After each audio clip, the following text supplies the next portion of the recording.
हरभऱ्याच्या पानांची गरगट्टा भाजी कधी ऐकली आहे का? माझी आजी आणि आत्या दोघी खूप छान स्वयंपाक बनवतात. त्यांच्याकडून मी आणि माझी आई स्वयंपाक शिकलो. आता हरभऱ्याची कोवळी पानं काढून घेतली, स्वच्छ धुवून घेतली, कुकरमध्ये घालून ह्यामध्ये थोडीशी हरभरा डाळ आणि शेंगदाणा थोडंसं पाणी घालून 3 शिट्ट्या करून घेतल्या. तोपर्यंत मिक्सरमध्ये जिरं, हिरवी मिरची आणि लसूण ह्यांचा ओबड-दोबड असा ठेचा वाटून घ्यायचा. म्हणजे मस्त अशी चव पण येते. आता हे वाटून तयार झालं. तोपर्यंत कुकर पण बघा चांगला थंड झाला होता. आता झाकण काढून घेऊयात. ह्यामध्ये बऱ्यापैकी पाणी असतं, तर ते पाणी सेपरेट करून घेतलं आणि भाजी चांगली घोटून घेतली.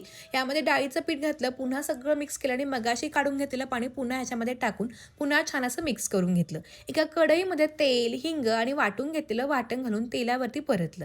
ह्यामध्ये हळद घालून पुन्हा सगळं चांगलं परतवून घेतलं. गॅस बारीक करून आपण घोटून घेतलेली संपूर्ण भाजी यामध्ये घालायची आणि सगळी बघा चांगली अशी मिक्स करून घ्यायची.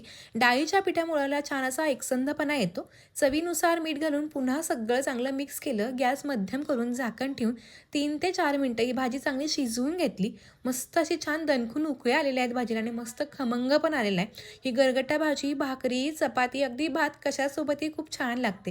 तुम्हाला माझी आत्ताची आजीच्या पद्धतीने केलेली हरभऱ्याच्या पानांची गरगट्टा भाजी कशी वाटली हे कमेंटमध्ये कळवायला विसरू नका.